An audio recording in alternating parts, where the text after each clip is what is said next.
really cool stuff. Today we have Jessica Mitsch here, the co-founder and CEO of Momentum. And we also have Amy Gori here, the Director of Engineering of Momentum. So we're super lucky and I'm really grateful you all are here. Good morning. Thanks for coming. Go ahead and take a couple minutes to introduce yourself a little bit more, elaborate on this, but this will give people a chance to connect with you on your Twitter and go to your website. So yeah.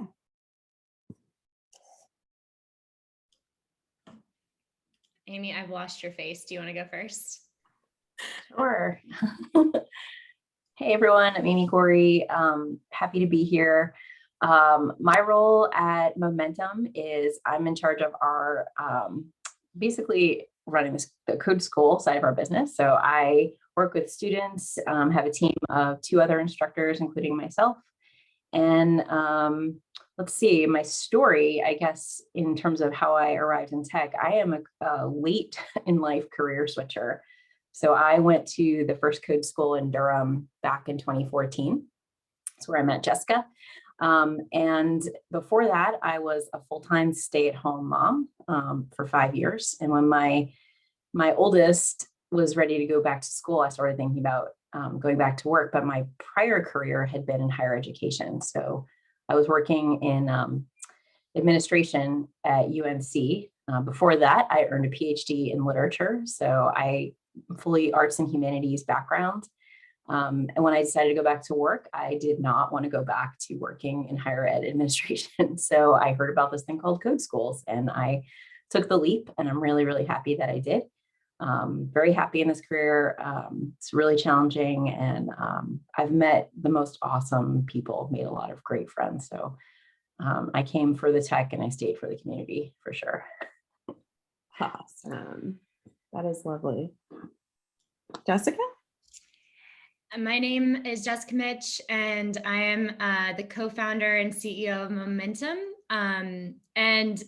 My background in tech, I also, similar to Amy and similar to a lot of people that we work with in the code school space, have an arts and humanities background as well. I actually have a degree in religious studies from the College of Charleston and a minor in dance. So I had no intention of getting into tech. When I was in college, I didn't know much about it at all. I thought maybe I'd go to the Peace Corps, or I wasn't quite sure what I would do with religious studies and dance, but I studied what I wanted to study in college. And then I got a job at Red Hat right after I graduated.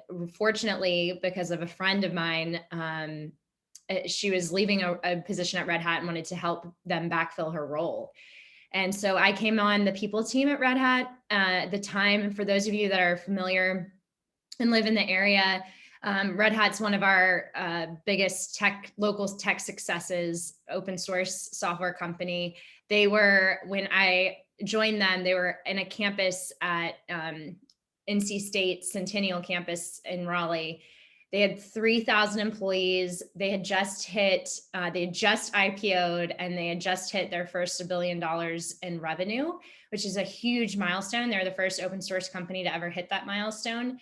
So it was an incredibly exciting time to join the organization. And I worked for them for a little over 3 years. In the time that I worked for them, they went from 3,000 employees to over 10,000 employees. And it was like riding a rocket ship. It was really, really fun. I fell in love with tech. I fell in love with the culture and the pace of it, and just the ability that you have in a career within the technology organization to do a lot of different things and try a lot of different things. But when I left college, an advisor of mine asked me, what do you really want to do at the end of your career? What would you like to do? And I'm dyslexic, grew up and always had, always wanted to change. If you approach something that you see is like broken or has ways for improvement, you've got that energy. And as somebody that has a learning challenge, like going through the public school system, you see so many opportunities for education to change. And so when I graduated college, I told my advisor I wanted to start a school one day that was going to help change what education looked like. So after 3 years at Red Hat, I met an entrepreneur who was starting a code school, who had started code school. and asked if I would open their first campus in Durham, in which case I was like, oh my goodness, like that's kind of like starting a school. This is something that I thought I would do when I was 65 after a career and had, resources to start a school. And I was like, okay, yeah, I'll do it. And that's where I met Amy as well, and so many wonderful people. And so I've been in the code school space on the administrative side now for 7 years. And the program that we both joined, Amy as a student and I ran the local campus, that company didn't make it. It closed in 2017. And when that happened, I actually went into now an angel investor in Momentum and an advisor and somebody who hired employees. I went to his office. He was generously had hired employees over the years that we were running that code school, and wanted to tell him in person that the program was closing. And I did. And he looked up at me and he smiled and he was like, okay, are you ready to take the reins? What do you need? And helped me pull together a group of seed investors. And we essentially said, all right, this one thing didn't work, but we learned a lot from it. And we have ideas of carrying it on. And we also think this is really important to have in the ecosystem. I know that if you all are in the area or even in North Carolina, you probably saw yesterday the news about Apple coming to town. And there's a lot of buzz about that. And I just hit publish right before we started this on an article I wrote about, hey, this is an opportunity to invest in junior talent. And I really believed in that. I was super excited about seeing that yesterday too. So I was like, oh, wow, like that is amazing. Like I felt really good. And I already knew that a lot of tech was coming to Raleigh. So that's why I was really excited to move here last year. But that's so inspiring. Hearing your story, and we're going to dive more into that for sure. So let's keep this party going. First, I think Jessica answered this with tacos. But yeah, Amy, what dish could you eat for the rest of time? Oh man, when I first read this question, I thought it meant food, and I was like avocado. That is always my answer. And that'd be a good answer, yeah.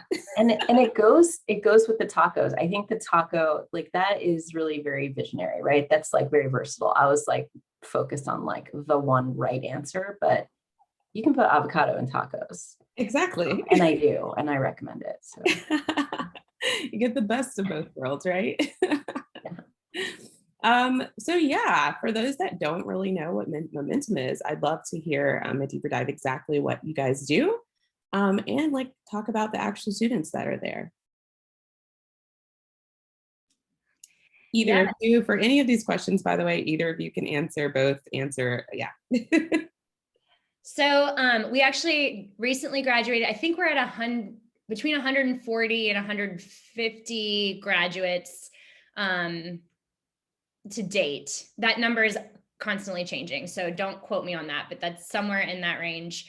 And we have run a program based in Durham for the past 3 years. Obviously, last March, that changed overnight. Amy and the team had to figure out how to teach this thing over Zoom. And all last year, I was of the point, my belief was that we would be back in person at some point last year. Obviously, I was wrong. Amy was right. She was like, I don't know when I'll ever see you again in person.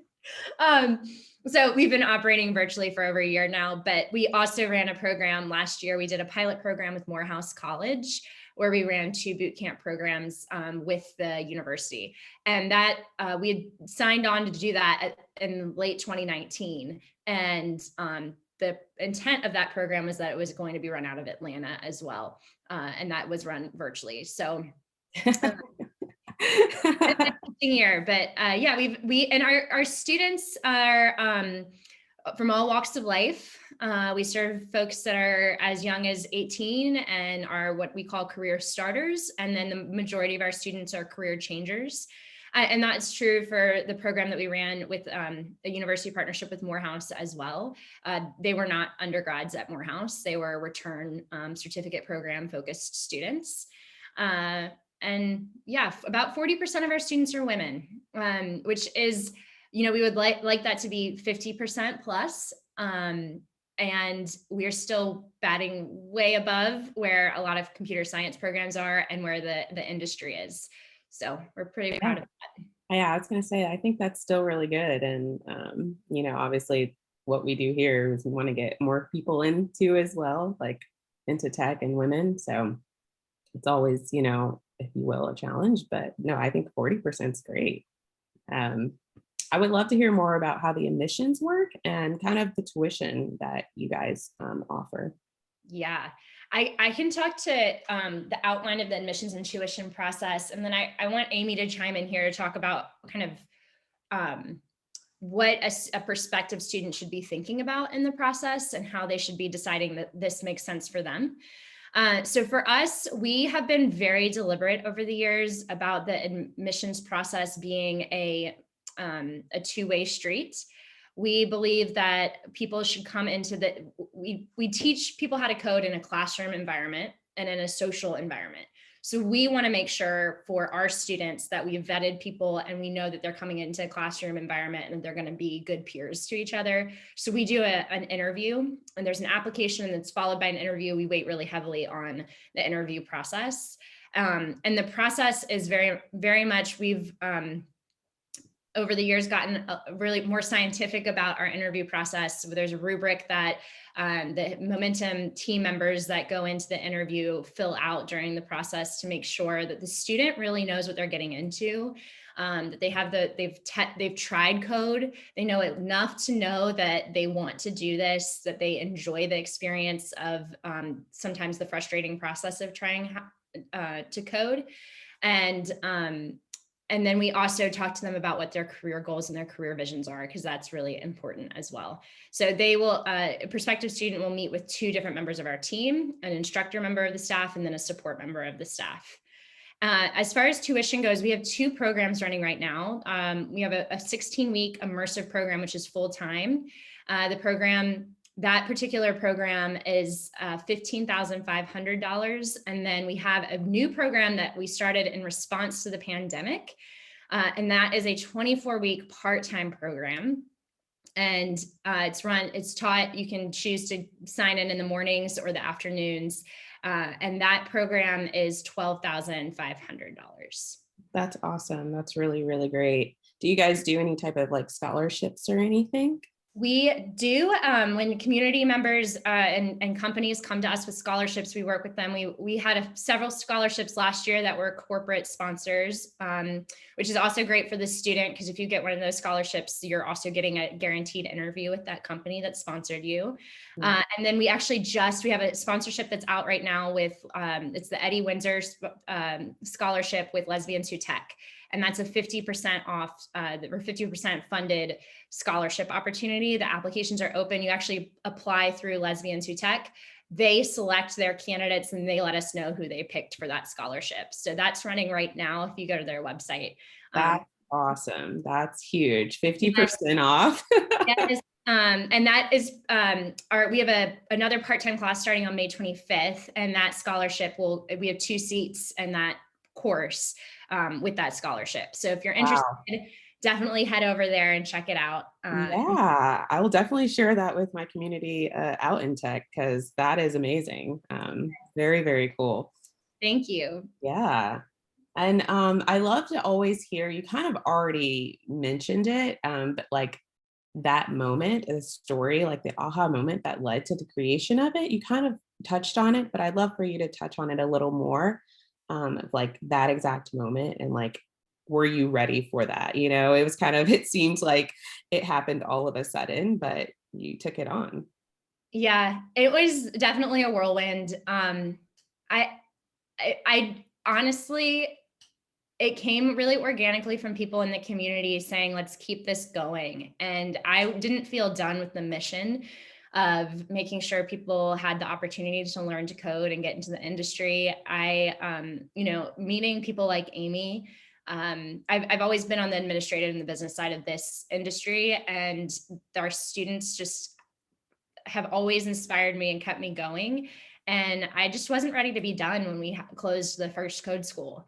And everything that happened after was a complete and total whirlwind. I tend to trust opportunities that I tell some of my friends, the opportunities that come to you in your career are the right ones. And this came together very much in opportunities that came to us. People said, hey, what kind of funding do you want? How can we support this initiative? What do you need? All of that just came organically. And I think that speaks to the community's belief in the work that we do. I also think it is a practical expression of companies needing talent and understanding that they need programs like this. And, lastly, I think that I just knew that there was something that bigger that could be done. And a former boss of mine was like, hey, if you're ever going to run a company or have an experience in a leadership or co-founder position, the best way to do it is just, you've got to learn, you got to do it yourself. And I'm a big believer that, you just got to put your oar in the water and try it. And I was like, I know I don't know exactly what I'm doing, but I don't think anybody who like most founders don't, unless they're a second time founder. And I've got people in my network that I trust, and I'm going to ask a lot of questions, and I'm going to mess up on occasion, but we're going to do this. Yeah. And we had the right team. I mean, yeah. Amy and, Rebecca and the folks that came on board in the early days to help get this going. It's the right team. So yeah, it's really also just, that's why community is so important. That's why Women Who Code is so important to me, because I've had like very great, networks and actually coworkers, right? And people that do the same thing that I do that can uplift me. And it's like this very much mutual kind of thing. And that's why I'm like, if you are a woman in tech, you need to be in Women Who Code in your city. It is so important, just for our careers, really, because we're always changing and flexing, and like just having someone to be there and be like, you got it, we got it, let's do it. Like that's, if you're, it's a very lonely world if you don't have a community wherever it is in tech. So that's super cool. I would say, I would love to hear about just things that you see that like in relation to coding schools that haven't been tackled yet, and that it's still maybe, I wouldn't say a problem, but it's an opportunity, right, to do better, and like just to give some kind of more inspiring of like in your industry, exactly what more can you think can be done? Something that was really eye-opening after running the Morehouse program last year was, so many, I think that C-suite across the board understands the need for diversity, equity, inclusion. I've spoken to many leaders at that level, especially through running that program last year. Speaking of Apple, we spoke to leadership at Apple. We spoke to leadership at some of the big corporate banks. We spoke to the amount of people that we could get on the phone because we were running a program with Morehouse College was amazing. And the senior leadership understood it. But then the second that our graduates went to start interviewing, and they were interviewing with early management, so people that are managing junior talent tend to be first-time managers. Yes. And there was not an understanding, especially after all the events of last year, I think there was a real fear. I think people were walking into the room or a Zoom call with each other in a lot of fear. And I don't think we do a good job training the frontline management that is responsible for helping grow junior talent. And that's really, really critical. So we're actually piloting a couple of classes at Momentum. We're teaching one tomorrow afternoon. It's called Technical Manager Training. And right now it's just an afternoon with managers that are in player coach positions, managers that are new to managing, that are all technical, that are coding during the day. Because so many managers in this industry are not just managers. They also have to write code. They have to commit. And we're having conversations with them, and we're starting to test what curriculum is important for them so that we can roll out more substantial programs. We've also pitched a local company recently. We've got a proposal out to them on doing a 3 to 6 month retainer with them, where we actually help them onboard their junior talent through processes that we teach in code school. You know, they continue to get code school kind of support through their first 3 to 6 months on the job. And at the same time, in parallel, we're working with training the managers of those people so that they understand how to manage, and they also understand how to onboard people in this particular profession. Yeah. That's a real big need. That And Amy helped me discover this need too through her experiences over the years. So yeah, Amy, do you have anything to kind of speak on that? Because that is a huge issue, and I personally dealt with that, so I know. Yeah, when I first started out, my first software engineering job, I was hired by a company that was kind of like a small team within a bigger company. And that bigger company, the small team was like 4 people when I was hired. And the bigger company had a much larger engineering team. And they had never hired a woman in 8 years of being in business. And everyone was super excited. And they had women, but not on the engineering team. When I interviewed and got the job, everyone was like, yay, yay. And there was a lot of like initial excitement for me, but there wasn't any plan. How do we talk to this person who, and I was older by a good 20 years on some of those folks. And I had not trained in a computer science program. I was about as different could be in that team. And I also was very open about what I didn't know, which was a big mistake that I found out later because I got branded very early as like, she doesn't know, she doesn't understand. And that was very hard for me to overcome.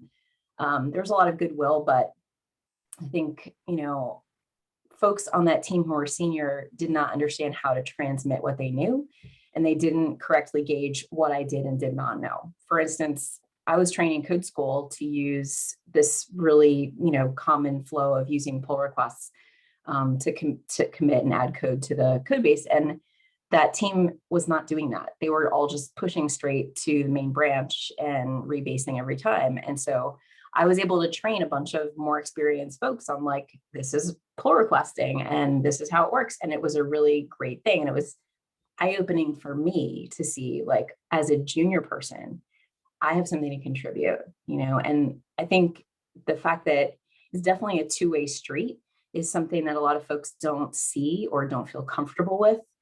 And that's just one thing, but there's so many people who really want to be allies, people who want to have juniors on their team who are excited, but that initial excitement can't be sustained through like just the grind without some plan and some training. Yeah. It's like, it has to have the support there. Yeah. Because most of these people are people leaders and have never managed. And that is a huge problem. I left the corporate world because of that last summer. And I said, this is crazy. Like, you could be good at your job at coding. That doesn't mean you're a great manager, right? Exactly what happens. People get promoted to supervise people on top of their coding job, like you just said, Jessica. And it's like, wait, you didn't really even train them to be empathetic or to like understand people. We're very good with the zeros and ones, but people, humans require, especially women, and don't even get me started on people of color, like different support. And when they're saying or something they need or crying out for help, what do you do? And it's hard for a lot of those people managers to kind of not focus on the code because they're like, I still have to do my job, and you have to actually, the next level management has to build it into their plan. Because I also think people don't like to flounder either. As first-time managers, that is also a scary job, so you have to, like, every level of support has to be there. Yes. That's a great topic that clearly we can talk about for another whole hour. And honestly, maybe there's an event around that we can do for, just like you guys are doing, to target managers to help them out. That's awesome. That's great. But it wouldn't be, Women Who Code. I would love to hear like how you guys built actually the software and more on that.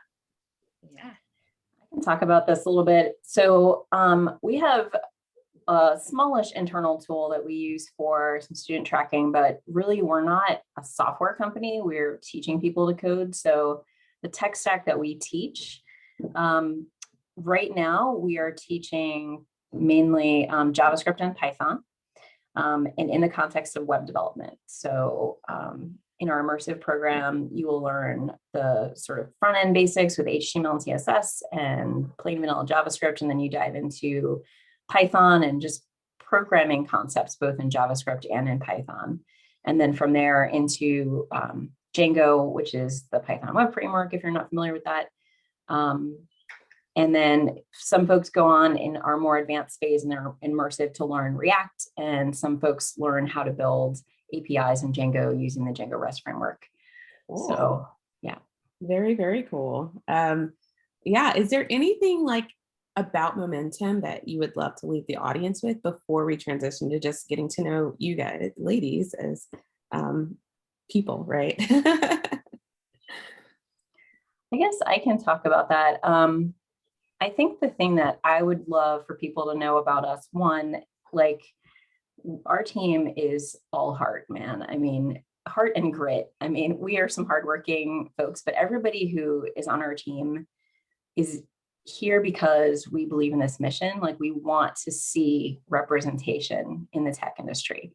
The tech industry is huge and wide, and it covers like all aspects of society and human experience. And we need folks to represent in all those areas, right? All these different industries need software engineers. So we're like super, super mission driven and focused on that. And however we can reach that goal is what we're going to do. But also, this is something I was thinking about last night. I love what we teach because I see it as a complement to the computer science route through four-year colleges. You know, if for whatever reason that's not how you planned your life out, you didn't major in computer science, you didn't go to college or whatever, you did something different.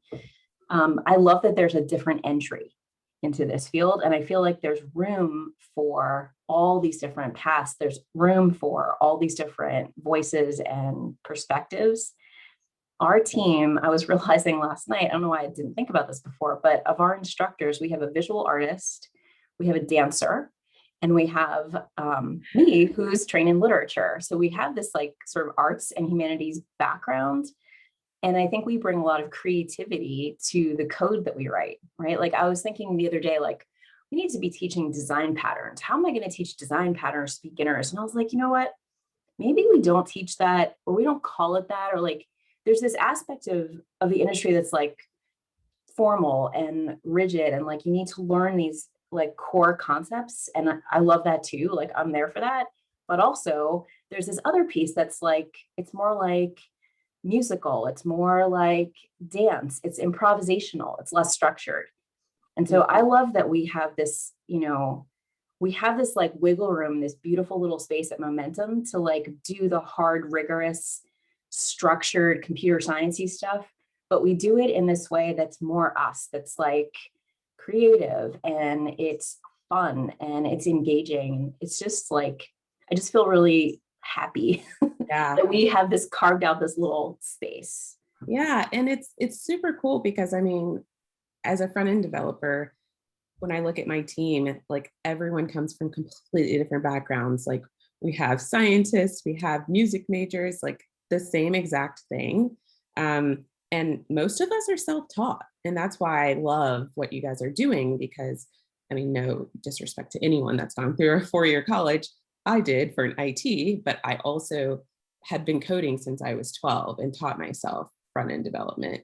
So I kind of was like, as soon as I got out of college, I was like, this is what I'm doing. And and that's what a lot of people in my field, you know, when I come to work, I'm like, yeah, like we all just, most of us are self-taught. So to me, this is another great path, what you guys are doing. And you don't have to spend in a four-year college, right? To be able to get into this field. That I think the entry level is not as, I guess, hard, you know, as some folks might think it could be. And so, yeah, that's great. Jessica shared that they have a chat box on their website, and that if anybody wants to learn more, definitely go ahead and chat with them. So we have about 10 minutes before we open up for questions. And I just kind of want to flip the script and talk to you guys just about you. So I would love to hear about what's the most challenging aspect of your job today that you are definitely like trying to tackle head on. Amy and I are going to have very different answers to this question because our days look really different. But for me, in the role that I have with Momentum as a founder and the CEO, my kind of evolution over the past year, we raised additional funding at the end of 2009. Thank goodness, because none of us saw what was coming in 2020. And it was really exactly the right time for us to have raised additional capital. And with the additional capital came a new board of directors, and Nice. learning how to, it was important for me as a founder. I think there's a lot of different opinions out there about raising capital, especially for companies like ours, which are more service oriented. But for me, I thought it was really important. I was very self-aware when we started this company. I was 28 years old. I'm 31 now, but I knew I wanted to be surrounded by people that had more experience running a business and that were going to help make sure our mission actually was sustainable and made it. Because I'd been through an experience where a company didn't. And I have a very supportive, involved board of directors, and I'm thankful to that. And learning how to navigate a kind of a bigger board the past year has been something that I personally didn't think it would be a huge struggle for me, but it felt like this next big career milestone of figuring out, okay, how do I do this? How do I sort through these people? How do I make sure that I'm representing the team and the company really well, and balancing the concerns of the board. And that's been a big learning curve and a big experience. And I want to say after the end of last year, I feel a lot more confident in it, but it was a kind of the next big challenge as a founder that I didn't really have before. Our first board was made up of a lot of people that I was friends with, angel investors. So that was exciting. And then hiring is, like everybody, like all the companies we support, hiring is a really big challenge. And we've the past 2-3 months, I've been going through a process of hiring folks to help us build out the corporate training division of our company. And I'm thankful to say, we made an offer yesterday, and I think that one's going to go through. So those are the things that I'm focused on every day. But my role changes and evolves, and that's one of the things I love about it. And as the company changes and evolves, my job is never the same every day, and that's really exciting. And I'll let Amy chime in here too. Yeah. So for me, I think the most challenging aspect of my job is for sure the people that I have to support. So I manage our team, but I'm really thinking of all of our adult learners who come to us. In our admissions process, we're not testing anything. We're not testing like, can you do this algorithm in your head or whatever. We are looking for people to talk about their goals, right? So we really have operated on this assumption that like, this is a skill you can learn. And if you want this, we will teach it to you. And you have to work really, really hard, but we are there for you. We'll support you the whole way, and we will help you get that first job. And so we get folks in our classes that range on the spectrum of like, I've already been doing this for 6 months to a year. I've been teaching myself, and I just need a little more structure and that extra push to like, I've taught folks who like really need help understanding how to use their computer. That is not the ideal situation. That's like the two extremes. But one of those folks who I would describe, she would describe herself as like, I need help understanding like how to even use a Mac as a user. She just got her first job. She worked so hard, so hard. And she just kept her eyes on her goal. And she's in a software engineering job. She's like me. She's a career switcher. She used to be a nurse. But anyway, being able to be there, like you said, Brooke, that empathy and like supporting folks, that I find that very challenging. There's a lot at stake for the folks who drop everything to learn how to code. Even for the folks who are not in the immersive, taking a huge chunk of time out to learn to code while you're still doing another job or, parenting, it's just so hard. And so being there for people in that is like, how do I do that? It's challenging. That's like really important with my students that I mentor. I make sure I'm like, day one, I'm like, it's about getting a job, right? And so you learn all of this stuff, but like, we have to get you a job. So all those other soft skills of interviewing, right? Getting the resume correct, portfolio, whatever it might be, it's like so important too. So it's like, cool, you know how to code, but like, do you know how to talk to people? It's like really helping them. And it's all about listening at the end of the day. It's like, all right, you want a job in tech. Cool, let's get you one.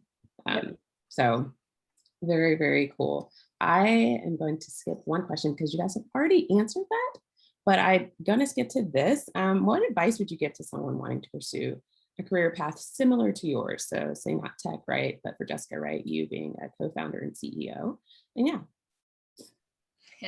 And the advice that I would give is ask a lot of questions, and you just roll up your sleeves and do it.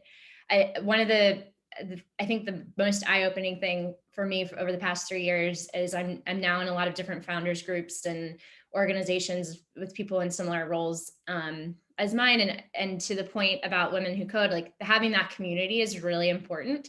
And what I learn is like, nobody really, like we're all figuring it out day by day. That's what makes it exciting. But I think there's an assumption, talking to friends of mine who are like, oh, how, you didn't get your MBA or you didn't do this, or like what they like, there's this feeling, especially from women, that you have to have a certain amount of preparation. Yeah. And the truth is, nobody else really has it either, because you can't, these jobs you have to do authentically to yourself, and that's different for every different person. And so you just need to just get started and don't be afraid of doing it, and know that there's going to be weeks and days that you work a lot. And it's I love that. and that's up to you, and you just have to figure out, and you have to do these jobs authentically to yourself. But just ask a lot of questions, always be curious. And that's my big advice. Yeah, and I would totally agree with that. That idea of like, just like you said earlier, Jessica, putting your oar in the water and trying it out. I love that metaphor. My advice, so like for being a software engineer or being someone who teaches someone else to code, I would say my advice is kind of the same one. You're entitled to be in this industry, and just like do it. Like Jessica said, don't stand on the outside looking in, just jump in and feel entitled to do that. And then the second piece of advice would be to share what you know, because in doing that, you're widening the circle, you're bringing more people in, and you're also really deepening your own understanding of whatever it is that you're sharing. Yeah, I love that, because once you're in here and in the industry, right, you realize like, okay, these men have no clue what the hell they're doing either. Exactly. And so it's so enlightening, and it's like, oh my gosh, like cool, like you just like deleted this whole code base, great, like, and it's like, just get in there and like, and that's the thing that's great. Like I love to have other people on my team that are great at this one thing, and it's like, cool, we can help each other out, because all of us are figuring it out day by day. And I mean, I've been in big companies where it's like, cool, nobody knows what they're doing, but great, that's fine. We're all going to figure it out together. Yeah, Brooke, I recently, like I've been in this industry for 7 years, and I was way too timid at the beginning of my career. Like I said earlier, I got branded as like, well, she keeps saying she doesn't know, so she must just not know anything. And I was recently promoted into my director position. And so like, people are now looking at me like, what should we do? And I'm like, I'm making this up, everyone. I don't know. And it had a light bulb. I was like, oh my God, they're all making it up. I can make it up too. We're all making it up, but also doing awesome things every day. Exactly. It's like, we figure it out because we support each other through it. Like we talk about it and we make better decisions the next time and whatever. It's fine. I love that.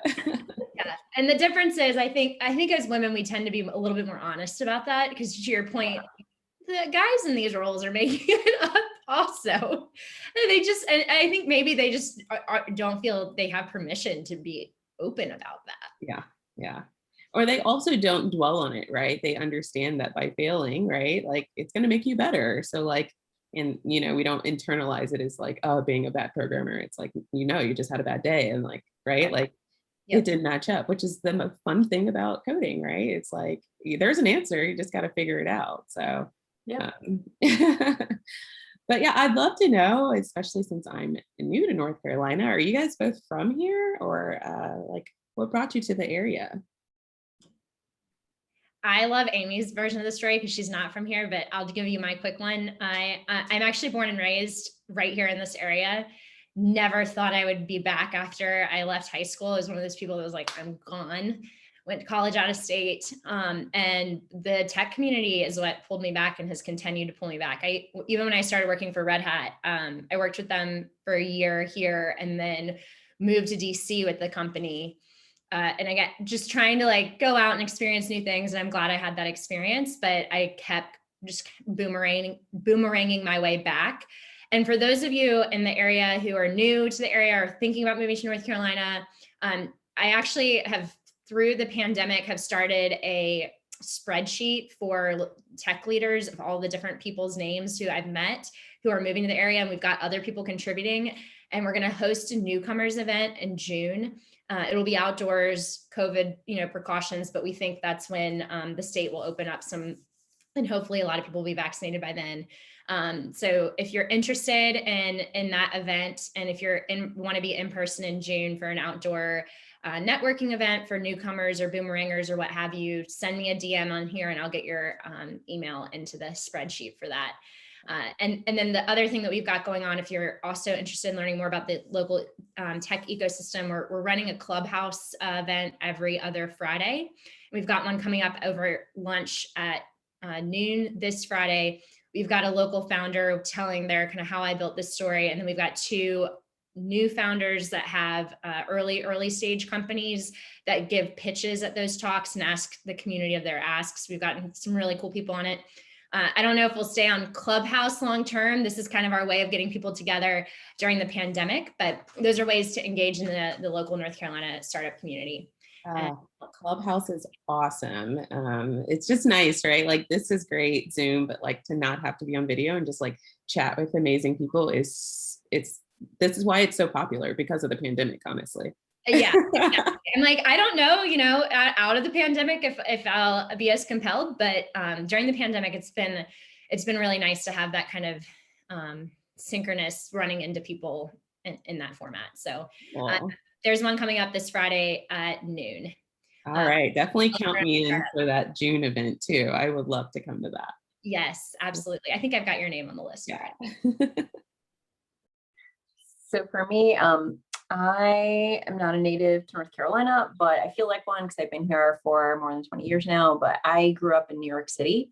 So I have had to learn the country ways. I live in the rural part of Orange County right now. I have ducks in my, I've just gone like to the completely opposite end of the spectrum, which is hilarious to me. But I came here for grad school. I have, went to UNC Chapel Hill for my grad program, and I tried to leave and it wasn't successful because I couldn't get a job somewhere else in the country as a professor of literature. And I didn't want to really. I love North Carolina, so I just stayed. Yeah, it's funny. I'm learning the country ways too. We're about to move to Gardner, and I'm in Cary right now, and it's like I find myself I'm like, if we move, like I'd like to even go a little bit further out to have just like land and just like I was like, but I still want to have like a 45 less than drive to downtown because I do a lot of events and tech and stuff. So that's really funny you say that. But yes, no, thank you guys both for being here. I'd love to open up for questions if anyone has anything that they would love to ask Jessica or Amy. Feel free to just come off mute or come off your video or throw it in the chat. That's totally fine as well. I have some questions, but I'll wait.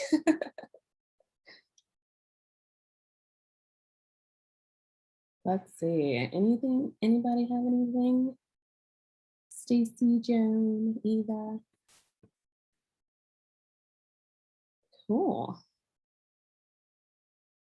All right. I don't think anyone has anything. I want to make sure before we're getting questions and I've got some direct messages coming. I'll quickly respond to, I've typed back, I think, to most everybody, but if you are interested in that scholarship that I spoke about, that link is in the chat. You can also easily access it off of Momentum's Twitter account. It was one of our recent last tweets if the chat goes away and you didn't capture it. Very cool. Yeah, that's an amazing scholarship. 50% off. I'm definitely going to share that with everyone I know in that community. So yeah, I guess a question I have for you guys, and kind of what are you guys looking most forward to, like post-pandemic, and like what is going on from that perspective with Momentum? I mean, obviously every day everything's changing, but I'd love to hear. I'm really excited to embrace the workforce changes that will happen after the pandemic. I deeply believe that the flexibility that I think we were headed in the direction of having a lot more flexibility and autonomy in our schedules. I think that the 9 to 5, Monday through Friday, I've said this a million times, but that is a product of the Industrial Revolution. That is an American invention from Henry Ford, and it has been a long time. It hasn't made sense for a long time. So I think that the shift, once we go back to work, is not going to look like Monday through Friday in the office. And that I'm really excited to embrace. And I'm looking forward to seeing, I think there's going to be some bumpy roads for certain companies to figure out how to deal with it after the pandemic. But I think I'm excited for us to experience that change. Yeah, a lot of people are having a lot of questions around that. And I was in Spain for 3 weeks and I loved siesta time in the middle of the day. Like it's a ghost town and everyone just stops what they're doing. And then, around 8 o'clock, everyone comes back out. It's crazy. But it's just a very different way of living. And it's like, wow, this is like actually nice. Yes. So maybe we'll do something like that. We'll get to something like that. It looks like Joan has a question. What suggestions do you have for someone who knows how to code, is not a professional software developer, but wants to teach others how to code? Yeah, that's a great question. I mean, I think you can just jump in, right? There's no like one way to do this. And I think that some of the best things that happen are not like, it's a combination of you and the other person, right? Like the learning is created between you two. It isn't all on you as the teacher. I learn that every day. I learn from folks all the time. I learn things that I don't know. And I think it's really exciting to just like give into that experience and, teach something that you find fun. If you're enthusiastic about it, that's like most of the battle, really. Yeah, it's like pick that one thing, right? Because there's a million things. For me, I mean, I freelance front-end development and UX, and I also will just go on my Facebook or Instagram and just ask anybody that wants to code. And I'll get, just friends and family for free, and I'll just teach them for like a month, like once a week. We'll just get together. And it's so much fun. But like dive into that topic that you really love, like design and CSS, right? And design systems is my jam, right? And that's like what I love to talk about all day, every day. So, and a lot of people, especially that don't understand that side as much, even developers, they love to talk about it too and learn from me. So, yeah. Yes. Thank you guys both. Any other questions? Looks like we're good. Thanks, everyone. I really appreciate you all's time. This event is recorded, but yes, thank you so much, Jessica and Amy, for joining us this morning. This has been awesome, and I'm so happy this is recorded, that I can actually share this with the community for the folks that couldn't make it. So thank you so much for your time. Thank you all. And we'll be sending our graduates and students your way as well. We hope they get involved with this community. Yes, please. And let me know if there's any other events you'd love to see or do together, partnership, it would be awesome. So yeah, if there's any other things you want to leave, anybody have a place to connect with you, I have these up here posted, but if there's any other places, definitely share. Yeah, thanks, Brooke. We're reachable by email. We're all our first name at momentumlearn.com. So I'm Amy at momentumlearn.com. You can reach me by email. I mostly am on Slack, although I guess it's hard to reach out across networks there. Yeah, feel free to join the Raleigh network and, have fun. Cool. Thanks, everyone. You all have a great rest of your day. And thanks for joining us early. Bright and early. Thanks, Brooke. See ya.